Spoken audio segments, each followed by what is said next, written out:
We are back here for another episode of the 10 Counts here on Wavy Plus. I am your host, Jeff Snyder, and we just give away our topic, but that's okay. John Eldridge is also here again. And of course, we are talking about AEW Full Gear. You know, what I understand, decent show. Saw the highlights of it. So this happened November 22nd, which would have been last Saturday from this recording, at the Prudential Center in Newark, New Jersey. Oh, yeah. The home of the New Jersey Devils. And probably nothing else. Probably not. No. So we had 13 matches. Yeah, it felt like it. Oh, boy. This includes the pre-show. Yeah. Even with just the card on the main show, though, this was long. Like, this was like 4 hours, I think. Because, like, one of the last pre-show match, same as with Wrestle Dream, bled into the main card. Right. So, but yeah, it was long, but it was good. So I think with AEW, you know, people complain that WWE pay-per-views are too short. Yeah. Have not many matches.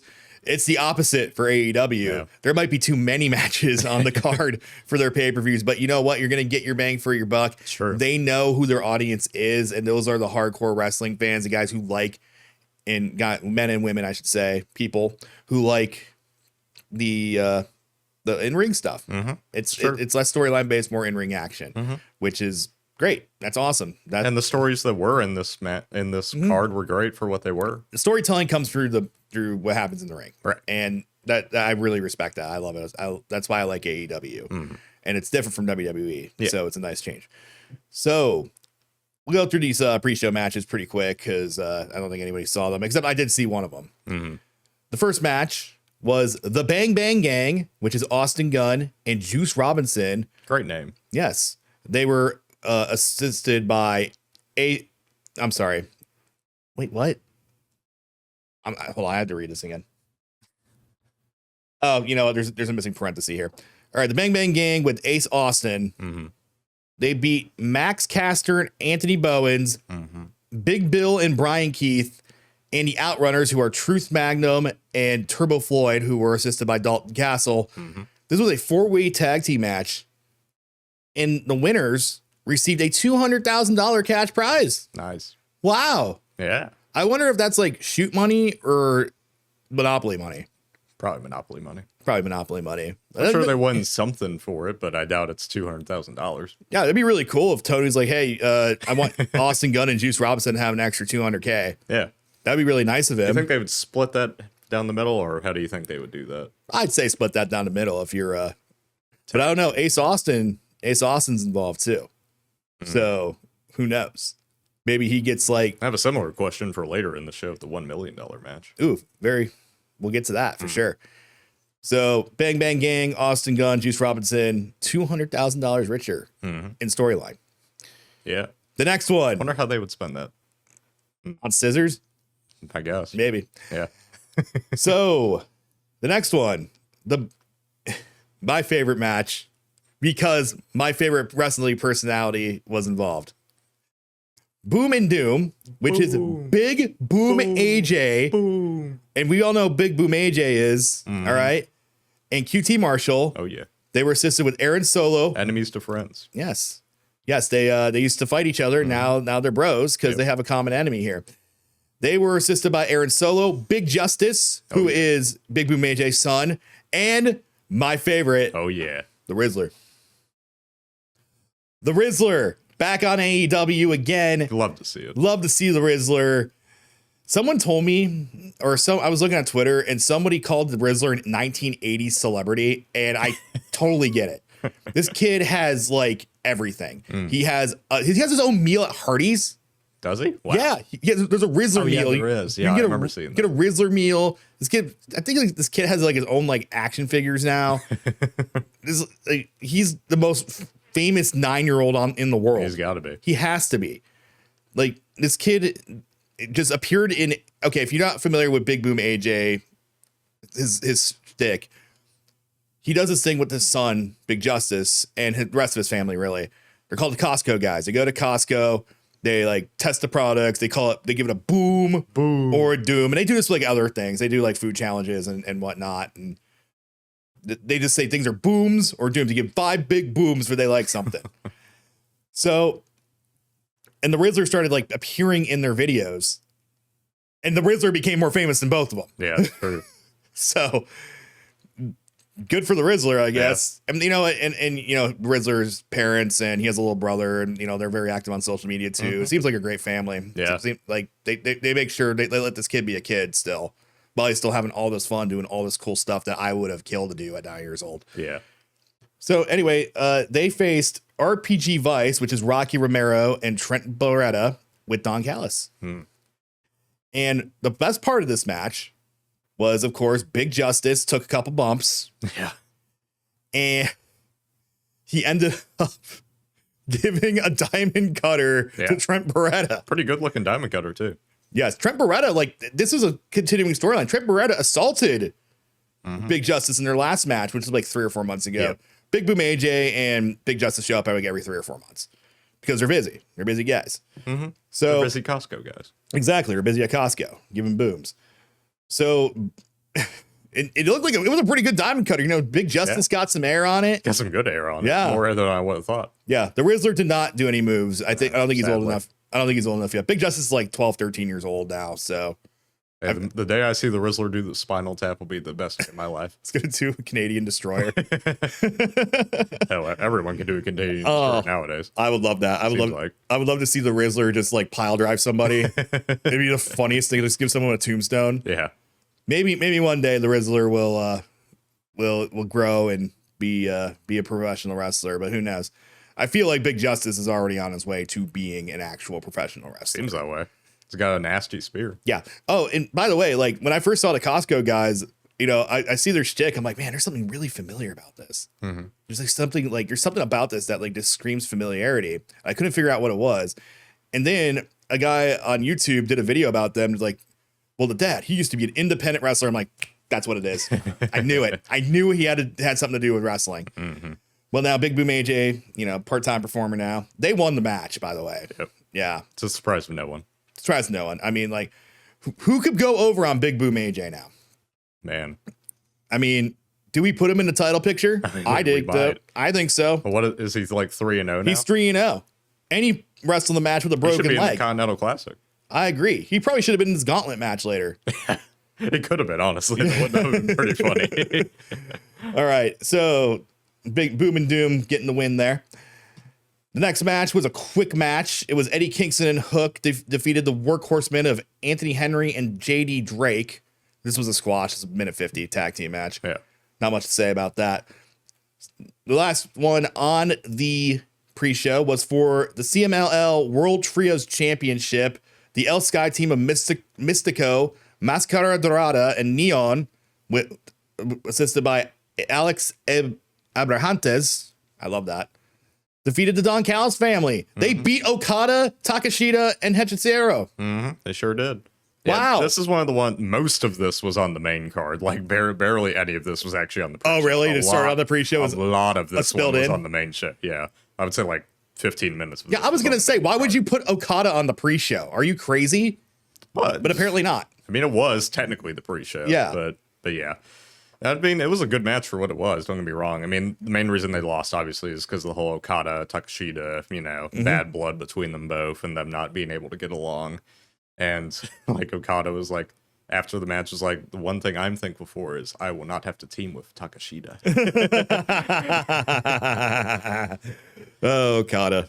Yeah, but then, yeah, I mean, it was a good match for what it was. This was a win by submission, by the way. Yeah, I mean, you can guess who that submission was over. Yeah, I can. Yeah. All right. There's a reason he was in the match. Yes. All right. Well, now to the main card. First match was Pac, the Keebler Elf.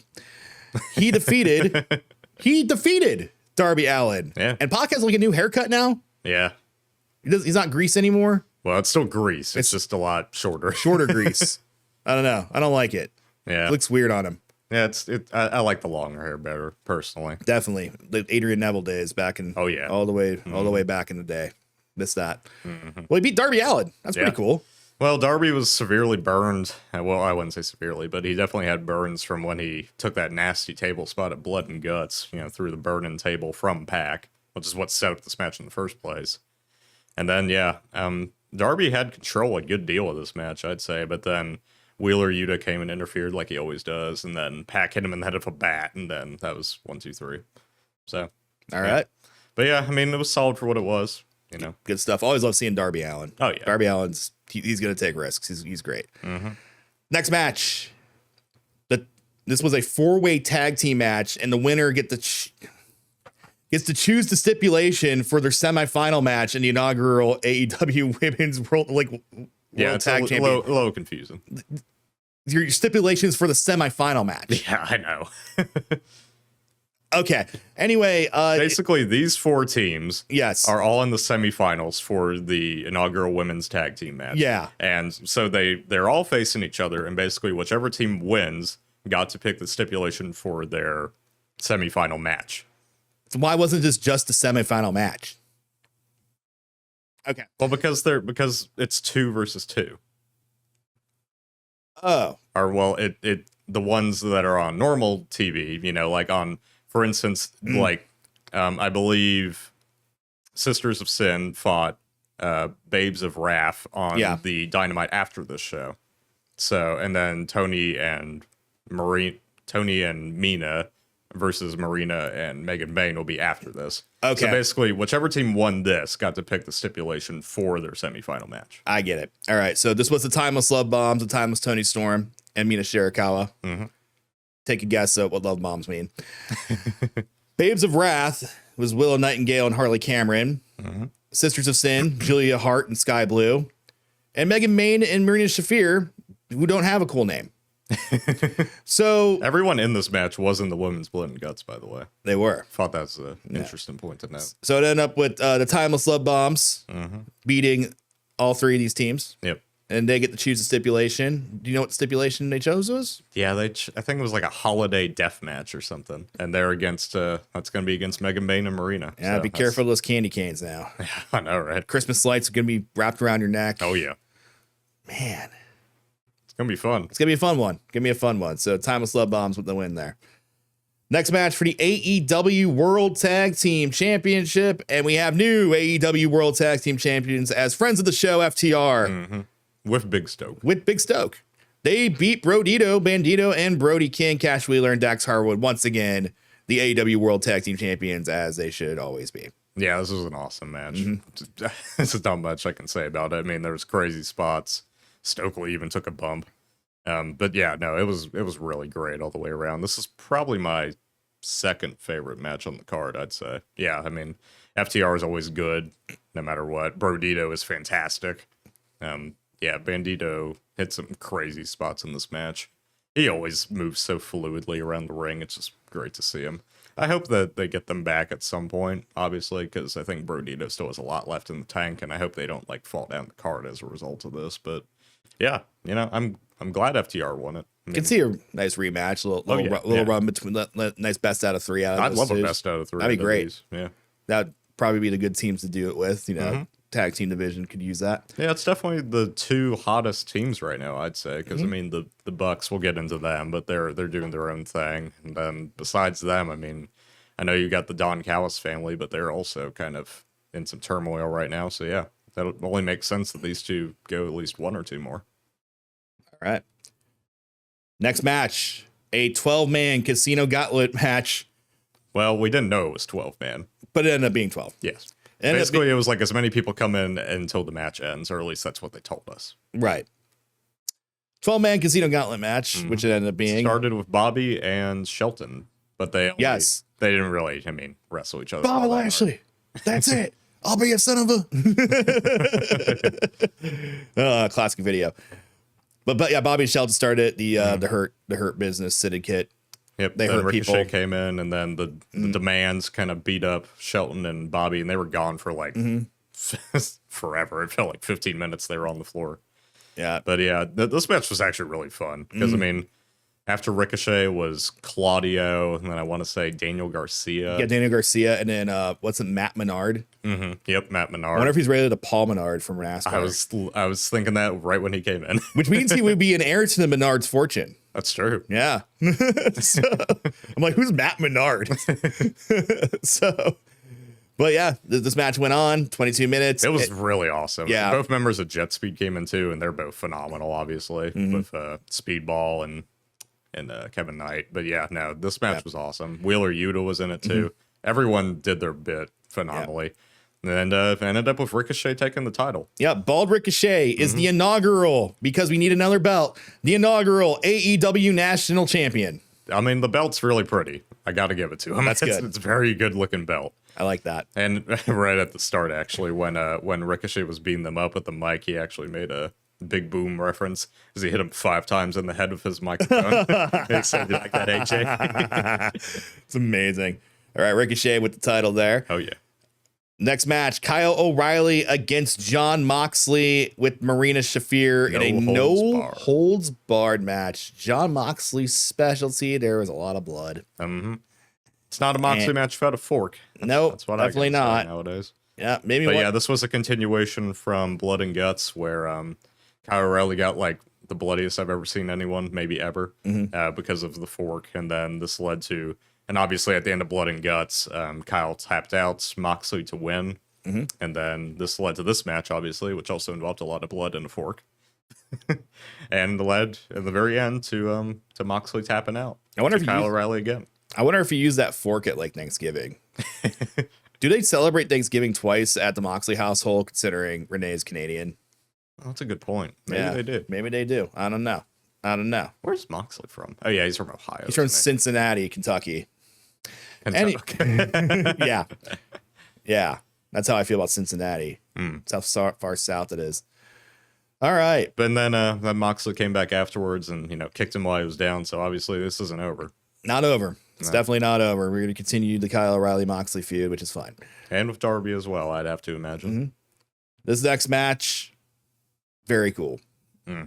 Mark Briscoe against Kyle Fletcher for a no disqualification match, which is somehow different than a no holds barred match.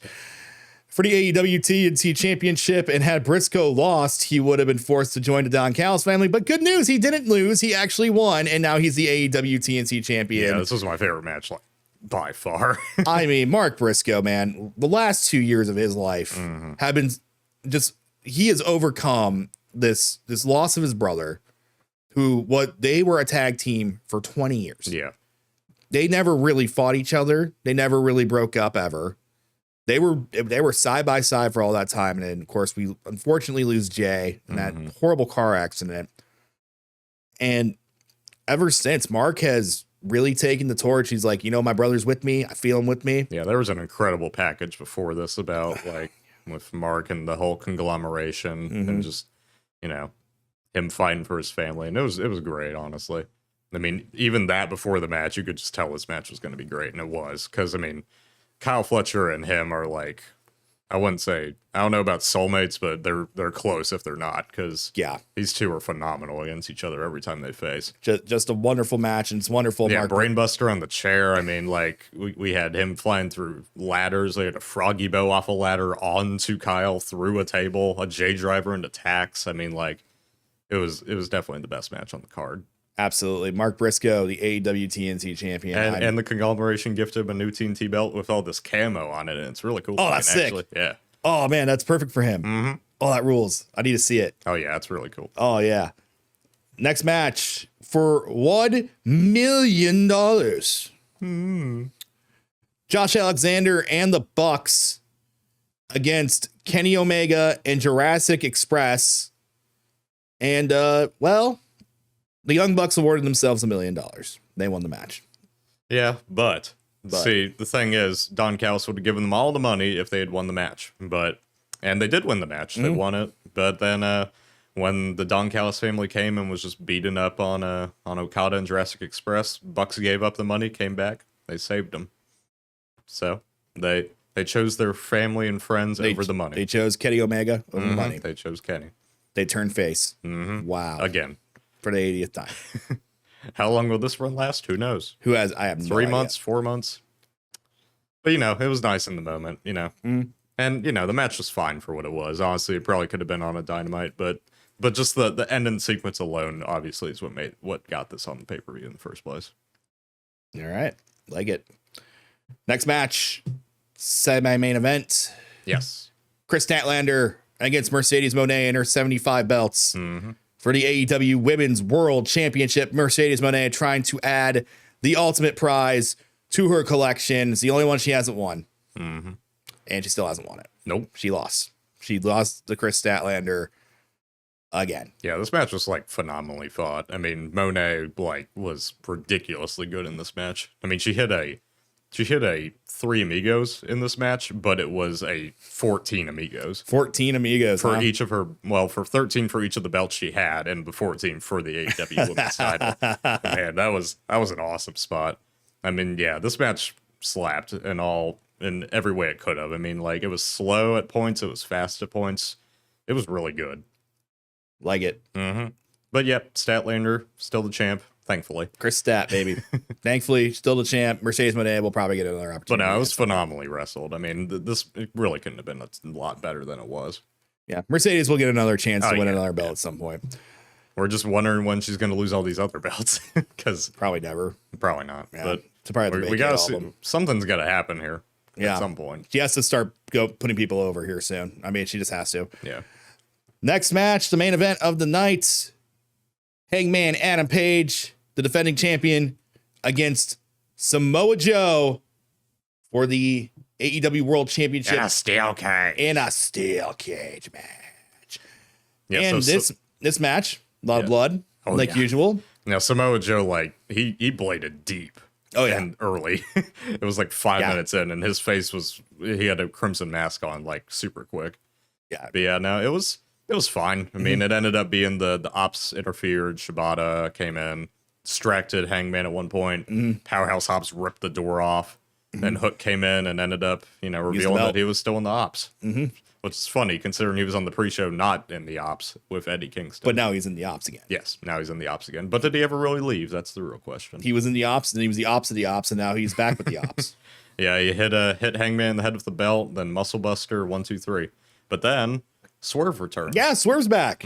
Yeah, he came out and, challenging Samoa Joe. He's like, that title's mine. Beating them all up and helping Hangman. And yeah, I mean, it was a good way to end the show. I mean, the match wasn't anything to write home about, but I mean, Swerve coming back was cool, and it was a cool end in the shot, at least. And Samoa Joe is the champion again. Yeah, you love to see that. And you love to see that because his run's coming to an end soon. Yeah. He said, I mean, it's got to be at some point in the next year, he's probably retired. I'm pretty sure he said he's ready to wrap it up here. Yeah, his contract is his last. I don't know when his contract is up. Right. But, yeah. So that's why he's gonna get this run here, and maybe we'll get a triple threat between him, Hangman, and Swerve. Who knows? I'm very excited to see what they do with him. I'm curious to see if they're gonna take the trios title off of him and put it on Hook now that he's back with the ops. They could. I mean, that makes him wrestle less. Yeah. So I think that's a good idea. All right, that was AEW Full Gear 2025. We have about a minute left, so we'll do some shout outs here. VCW. Yeah. The graphic went off in the monitor behind him. Go? No. It went into sleep mode. We've had it up so long. Rude. But VCW is at the Masonic Temple on December 6th, which is next Friday, which is going to be this Friday from the time you see this episode. Tickets are still available. Make sure you get them, and I'll be there. So come say hi to me if you see me out there. And, we had Rex Lawless on last week, and he did a great interview with us. So you can go back through the archives, check that out. Really hypes up the show. Rex was a great guest. Yep. We learned a lot about his life and being a long-time independent professional wrestler, his time in WWE.